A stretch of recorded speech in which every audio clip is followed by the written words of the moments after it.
live. There we go. Looks like it's all working. Excellent. And then people will start tuning in now. So you probably see at the bottom here, you've got the patterns that people will be able to. Attendees are dropping in now. Hi, Chris. As one I know. Hope you're well, Chris. So people will start dropping in now. Mm-hmm. Yeah, I suppose what have you kind of noticed in the last? I suppose we've been talking for a few months now. What's been the biggest change you've noticed from working? I'm going to talk about personally. What's changed? I would say it's the anxiety levels for people in terms of trying to figure out what is going to happen next has definitely been tested.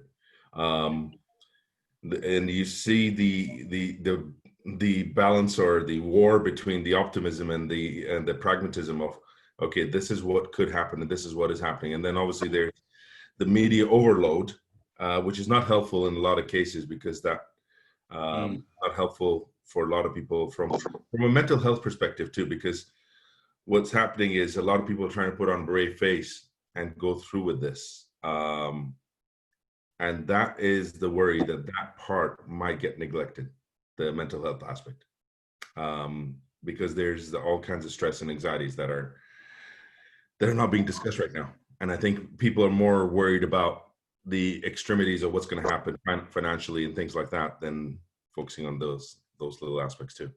Yeah, it's interesting, the mental health stuff for me, how that has an impact ongoing for businesses, I suppose. Mm-hmm. It's going to be interesting. Cool. So maybe probably good idea to start, just let people tune in as they fall in. We are live on Facebook, and obviously we're recording this section for those that miss it. Those people here, thank you very much for coming. I'm Chris Morris, the co-founder of Shoe Social Media and Digital U. We've been running Digital U. This will be its third year now. And the premise has always been to help businesses transition into an ever-increasing digital world. And I think everyone can agree the last 3 months has kind of pushed everything online, and many businesses are somewhat struggling.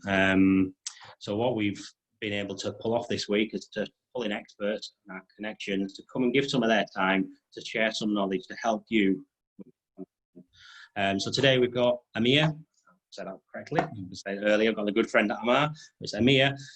Is going to be talking to us about how you can really adapt and change to remote work and still have a productive sales team working remotely. So I suppose that's going to be a big challenge. People need to still do the biz dev, and they need to generate opportunities. As much as people are concerned what they've got, they've still got to be thinking, how do we get more? How do we survive? Not survive, but thrive.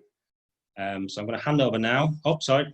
Quick story. I did ask a fun fact beforehand for Amir.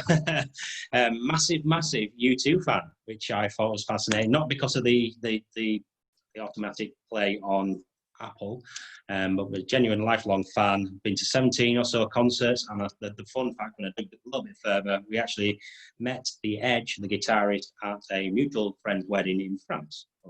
Correct? Yep. And he's obsessed. Apparently, really obsessed. So hopefully, he'll do a rendition at some point. We'll play on the spot. Do some song. Okay, enough about me. I'm going to hand over now. Thank you very much. I'm going to hide myself. You should have the power, Amir. Thank you very much. Excellent. Thanks for that, Chris. And yeah, appreciate the introduction. In terms of the U2 part, obsession is a strong word, but yeah, Chris is right. I'm pretty obsessed with U2, and I might even do a separate webinar. Maybe at some point, Shoe Media might allow me to do that at some point. Yes, excellent, thumbs up. So yeah, so I'm going to screen share now. So we'll get started in terms of the presentation. So you should be able to see my presentation slides very shortly now. And brilliant. Okay, so the purpose of this webinar, when we did start off, is yes, it was a bit reactive in the sense of, okay, a lot of us went into the lockdown in terms of, okay, now we've got remote teams to manage. How do we do this?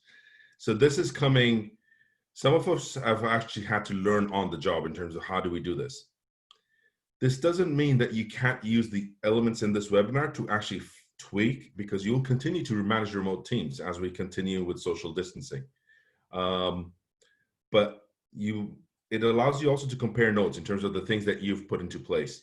For some people who are new managers or new team leaders, these are really good, useful tips. And I've put in elements in here that aligns with the blog that we published recently too, about pitfalls to avoid for new managers and team leaders.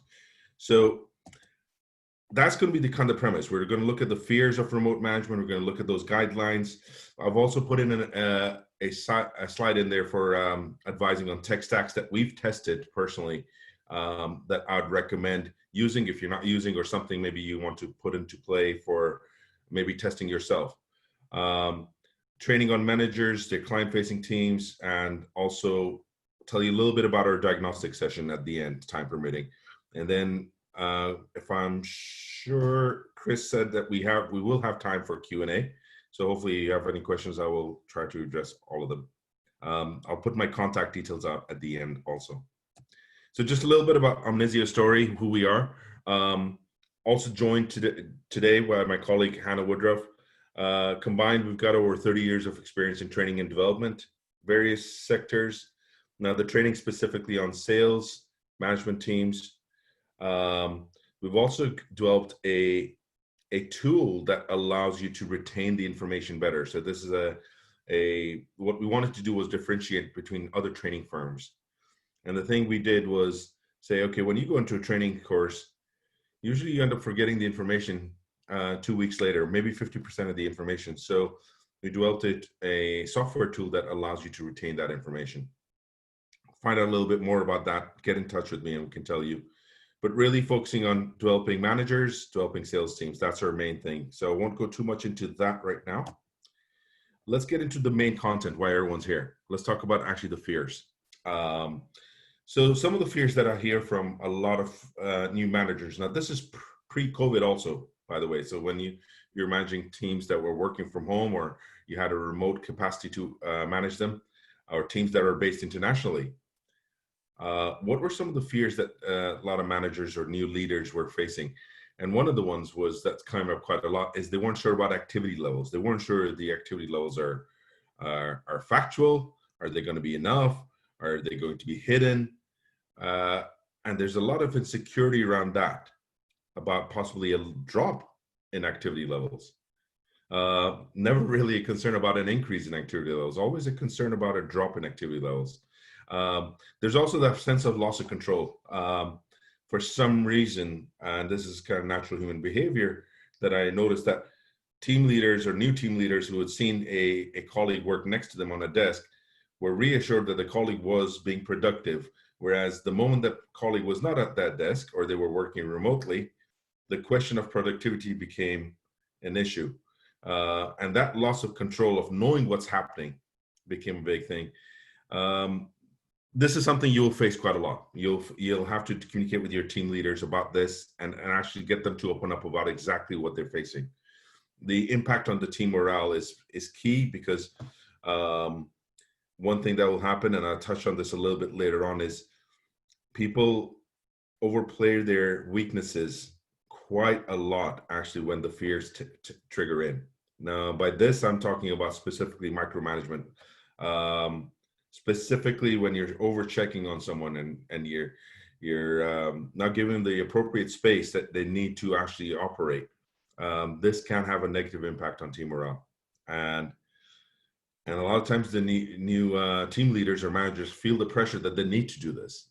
There's reporting inconsistencies that they feel because they feel like their CRM's not up to date. And if they're on the sales team or marketing teams, one of the things that definitely comes up is about the impact on sales and conversions. What's remote management going to have? Now, this goes back to my previous points about activity levels, that loss of control. So again, it all ties into those main core points. The quality of work is another interesting one. And this is of the assumption that there will be an impact to the type of work we produce and how quickly we're producing it. There's no quality check, essentially, an office quality check. So the remote management, the assumption is, might actually reduce the quality work. And then obviously the one common one, and this is something that happened right at the start of the lockdown, which is the logistics. Are we set up to even do this? But one thing that happened is a lot of people's actually went through with it, and probably now they're going through the part of, okay, our teams are now based remotely. We will still continue that to some extent, but are they ergonomically set up? Have you gone through all the health and safety checks for their offices to make sure that they've done so? This is something that a lot of managers or team leaders are not aware of, or how to do so. So HR directors and managers are now kind of working double time in the sense to make sure that this is operational, and that if you are asking people to work from home, that they have the right setup and it's ergonomically correct for them too. So let's go into some of the tips in terms of what I would advise for managers, new managers, about what they should do. Now, one of the first ones that I talk about is consistency in management. And by this, I mean, in comparison to if you're managing a team that's based in the office versus a team that's based remotely. People notice that consistency change in your communication and consistency change in your tone, particularly if it's remotely via email. Email tones are one of the most common ones to get wrong. And it's very easy, and you could probably find it on numerous occasions where you've sent an email out to someone and someone's misinterpreted it, and your intent of that email is misconstrued.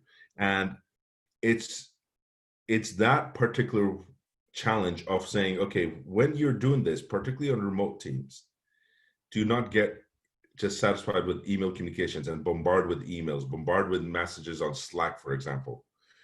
Speak to them, have video conferences. Those are powerful. You can still do. The technology now allows us to do these one-to-one meetings via video conference. But if you're doing, say, for example, one weekly one-to-one with a person you're managing, do not increase it to almost one per day. They will notice that you're increasing that frequency, and don't go the other way too. Do not reduce that 1 a week to once a month. Continue the same consistency of communication, the frequency of communication. In terms of your team communication, as team meetings go, you may want to increase that part. On the individual ones, keep that consistency, but if on remote teams, to keep the team morale, to keep the team camaraderie, if you are not having daily stand-ups, this might be a good idea to introduce something like a daily stand-up, even having that on your departmental levels. So that's important on the communication part of it. Objectives is very important. This is important on a weekly basis or a monthly basis, making sure your team's aware what the company objectives are and what the departmental objectives are. As a team leader and manager, it's so important to make sure that there's clarity on it, not just the delivery part. So this is not just me as a manager saying, okay, here are the bullet points, these are the objectives, and I've listed them out, I've done my due diligence, I've delivered it. No, actually the due diligence is about making sure that they're clear on what the objectives are, not on the delivery.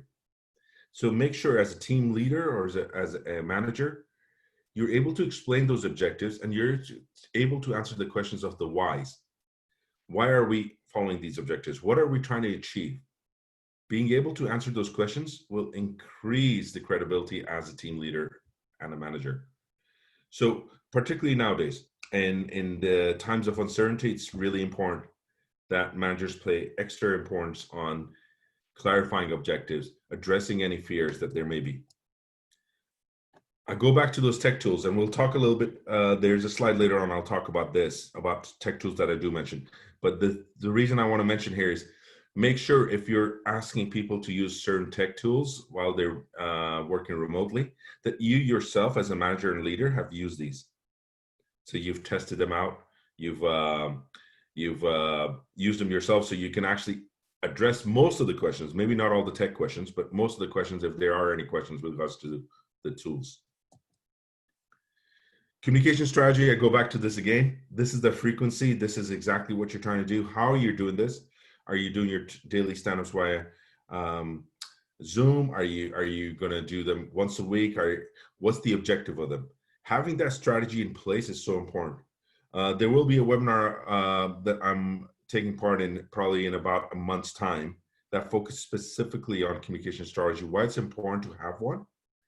And if you don't have one, maybe something you need to consider in terms of, okay, what are we trying to achieve? What is our communication strategy? And how do we create one? So it's really important that this comes from the top level and working down, that teams are made aware of what the communication strategy is. What's the appropriate channels of communication? If you do have services like Slack or any messenger chat services, what's appropriate and what's not appropriate? Having those sort of conversations is very, very important. And one thing you can do with these tools also is you can create this whole community. Also, this is part of the strategy. If you do want to maintain the culture of that community within your company, technology now allows you to do that. And there are tools out there that will allow you to continue that office camaraderie and continue that. Shoe Media is hosting, for example, a quiz later on, and you probably noticed a lot of Zoom quizzes and these sort of things that are happening. You can use that to create that whole community. And it's really important. People are starved for that sense of community. When we are made distant, we are made remote, naturally what ends up happening is we actually crave that communication with each other, particularly with our peers, with our colleagues. And this is really useful. Use the tools to actually create this. Have those lunch and learns or weekly quizzes, if you may. But this is important to do so. And as a manager and team leader, it's really important to discuss with the people you're managing about when to switch off, when to take balance in your life. Now, this I can speak on from my own perspective. Something I didn't do well in the sense of, I would tell people, for example, I'm sharing my own mistakes here. I would tell people, for example, that I would be managing, okay, make sure you're okay, look, turn off at this point and everything. But then I wouldn't follow the same practices. And what would naturally happen is people would observe that and they would feel almost like peer group pressure. Oh, wait, if Amer is doing this, maybe I'm expected to do this too. And you fall into this vicious cycle of overplaying or overworking or not balancing your life in that appropriate manner. And it's so important to do that and lead by example by that. I learned that for myself, and some of my colleagues advised me later on and said, actually, you know what, that was a great message, but you didn't follow it yourself. And that's true. And it's so important as managers and team leaders, whatever you're preaching, you do actually lead by example on that too. And this goes to this part also. Knowing when to turn off, it's important. Lead by that example also. Now, I went back to those tech stack options that have been tested. So some of you have already plugged or utilized these now, because 2-3 months ago when we were asked to go into lockdown and we were remote working, for some of us, we had to incorporate these in. So for example, voice calls. VoIP calls can be set up on your CRM. Now, some of the ones that are tested that are pretty good, Twilio is a good one that plugs in with most CRMs. AirCall's another one. RingCentral is a popular one if you're just using just for call purposes, maybe not plugging in with the CRM. But the ones that plug in with CRMs are good because you're able to then track the call right next to an account record or contact record. So they're pretty good, and the rates are very, really competitive. So definitely have a look at that. Compare the rates. Those are good. Test all your hardwares, your headsets, and your laptops. Make sure IT's tested them all. So all the IT departments I know went into full switch in terms of making sure the laptops are all set up. Headsets that are really good are, for example, like Jabra or Plantronics. These are tested really good hardware for headsets.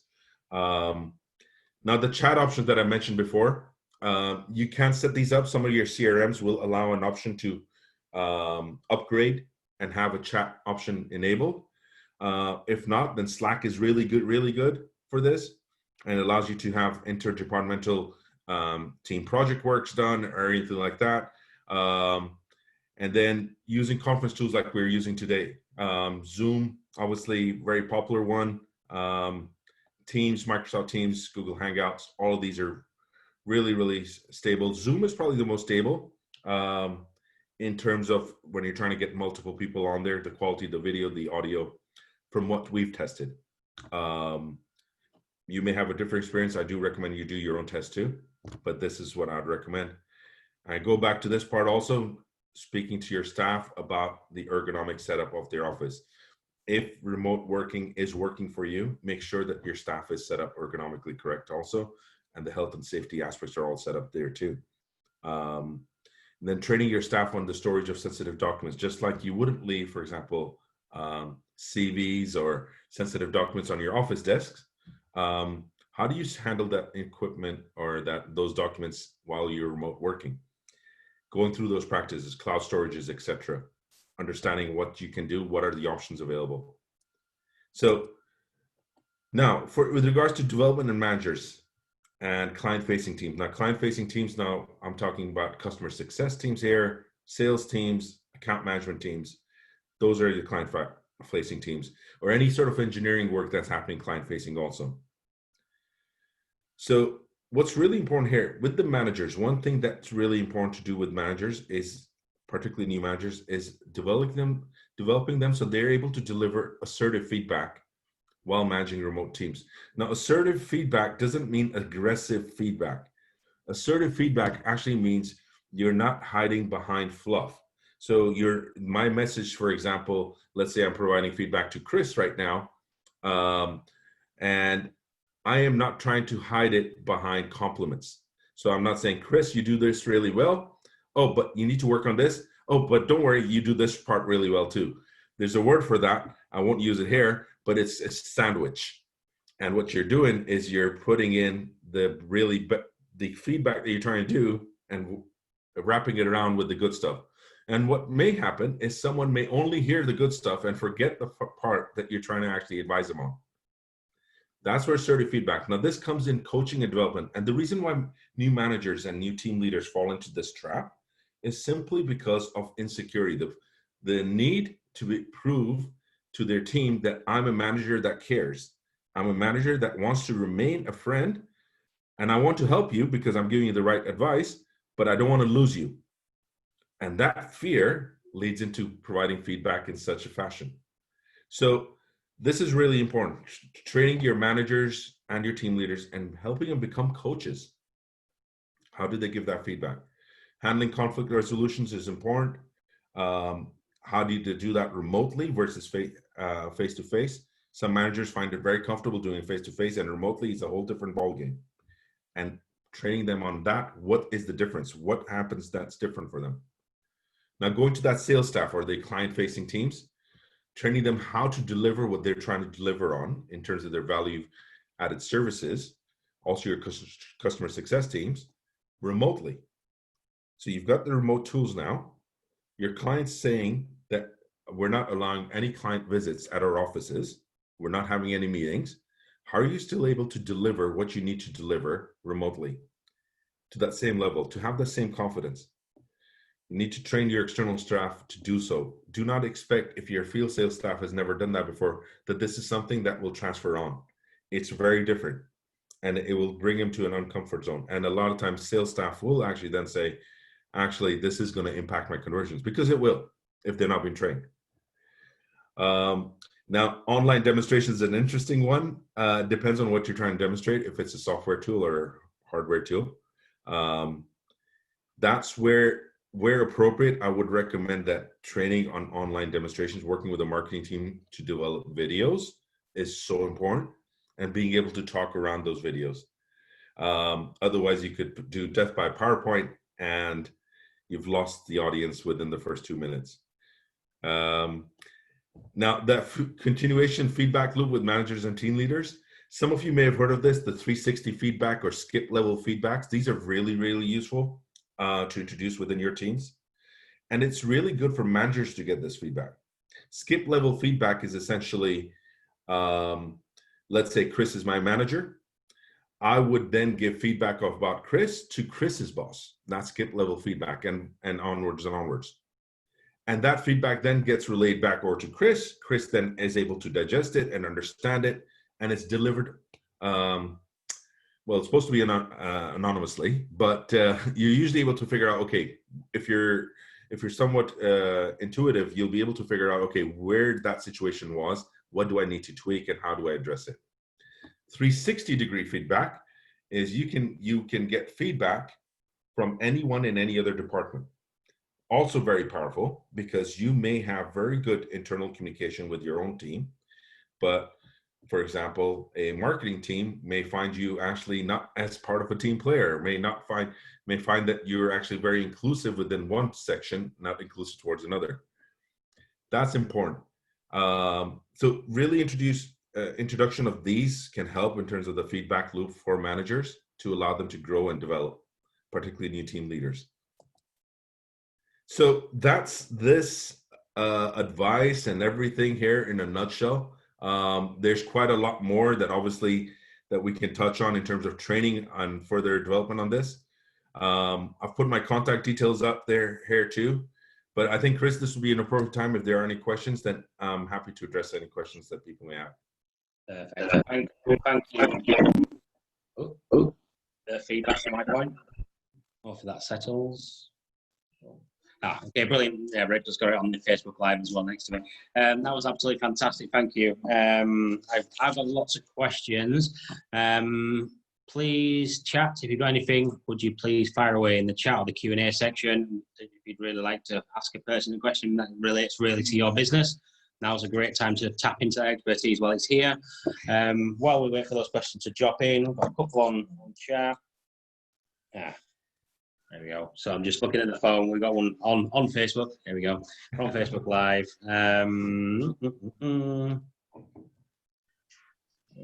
But we don't lose the messaging skip level or risk losing the messaging skip level feedback.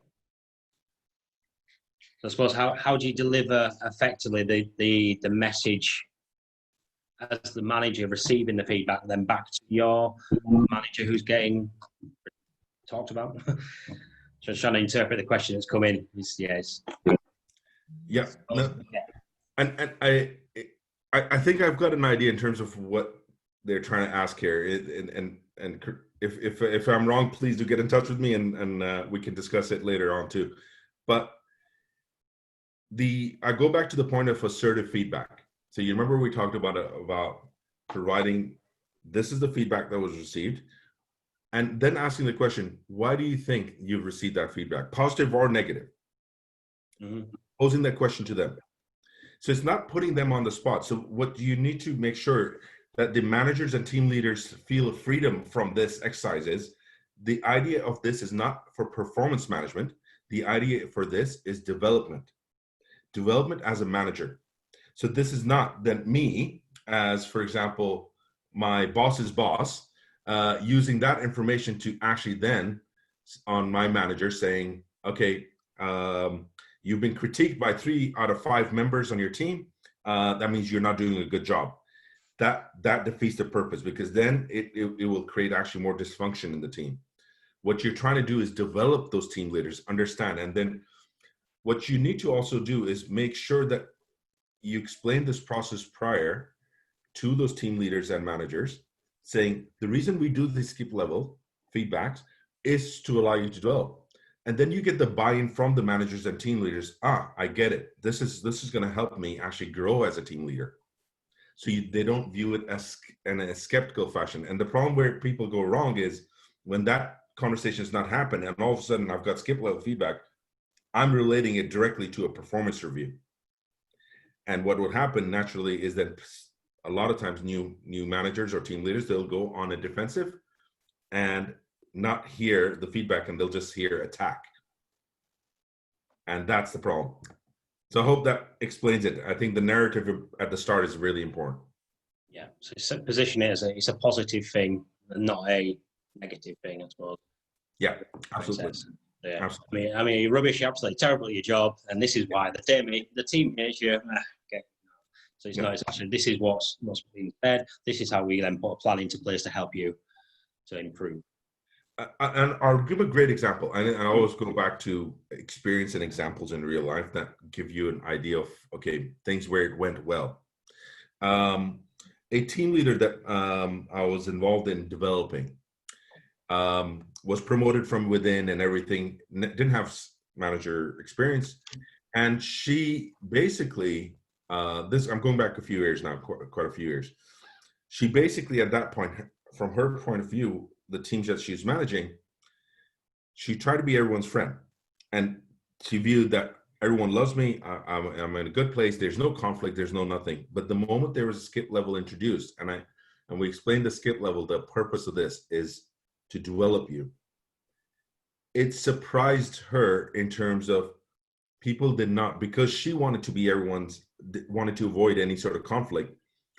The people that were reporting into her wanted to avoid conflict then too, because they sussed that out, and they said, okay, we will not share anything negative either. And they wanted to discuss the more negative things, and they were saying, please critique us, tell us what we need to do. So they were actually saying, tell us what we're doing wrong, that's what you're not telling us, which is very surprising to her, because then she learned that you need to actually critique people. You won't lose people by actually saying, okay, this is something that you can do better in a certain function. And that was very interesting to observe, that growth in terms of her becoming a team leader. Now she's the sales director for another company. But the growth, the path of growth and the development, how she had nurtured into that was brilliant. And I think that's where we lose faith. What we do well is we dwell from within, and then we leave them to it. We don't train them, and we don't invest in them. And we say, okay, you're a team leader now, you're a manager now, go ahead, figure it out. And that's that's a bit unfair, and that's where you end up getting a lot of bad management practices, and then someone's just led to the path of failure. Yeah, I suppose that's I'm just thinking back to my own previous careers and like where you've had managers above that have just literally done that. You've been pointed, just you've reached the next level. That's it. You know everything you need to know. Off you go, and leave you to it. Brilliant. Thank you. We've got another question coming in. Okay, I'll read this one. Aren't weekends for resting? If staff start to relax and reduce their output by, say, 1% per day, they soon to get to 10%. How hard do you drive the remote worker harder than when in the office?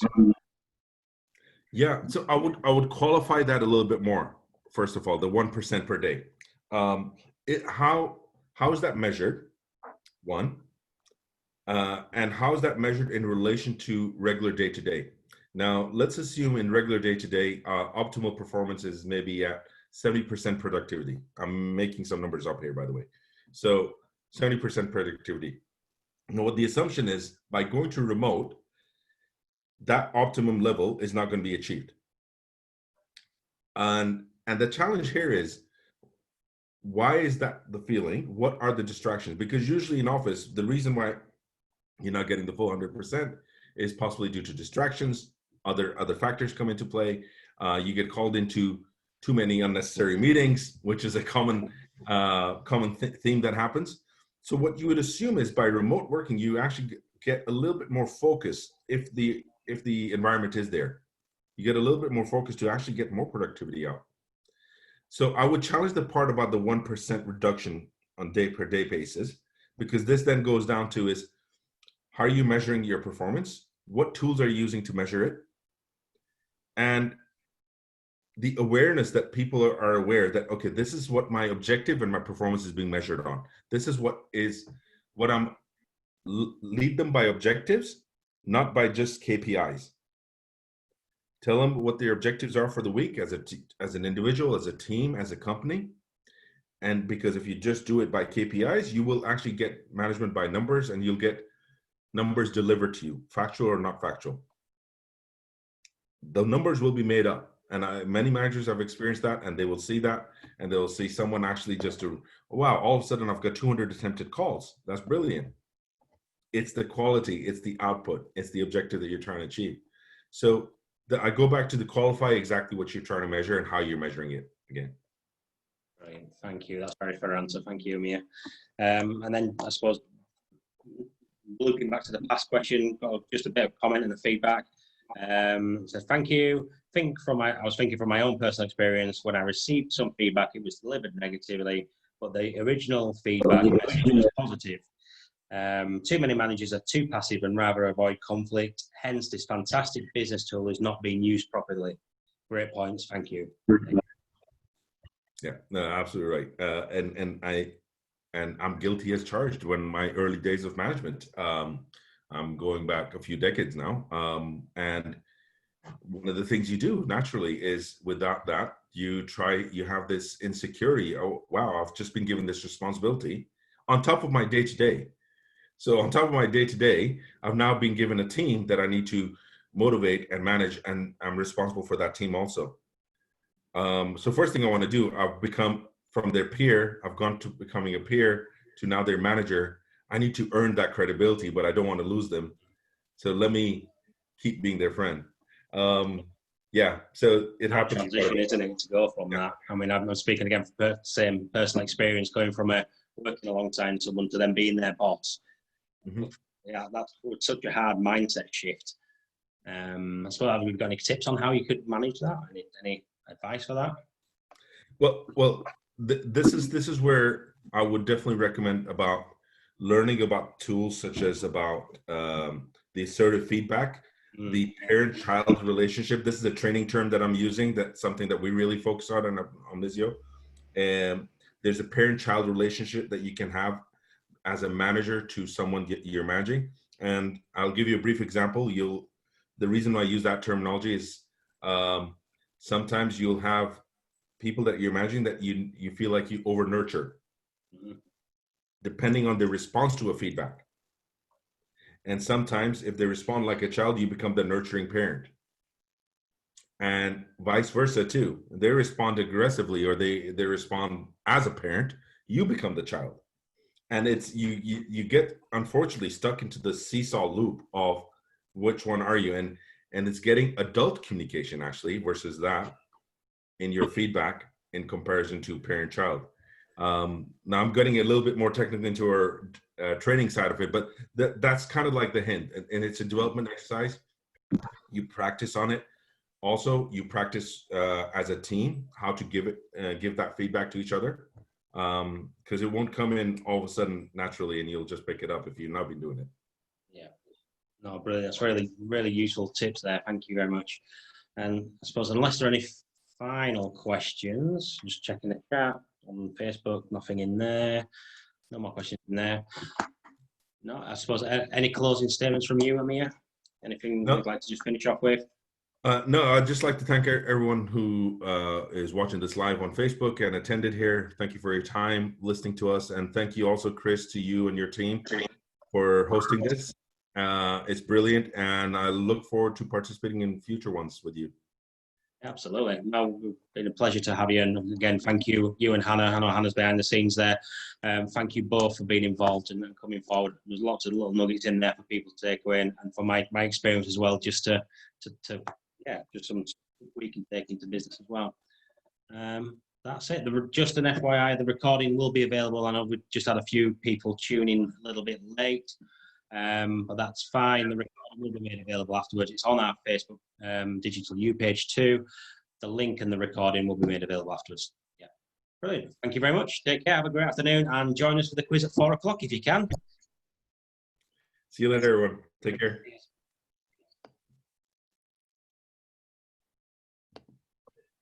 Be able to stop everything now, mate. Perfect. Just made you make me host and I'll do it. Yeah.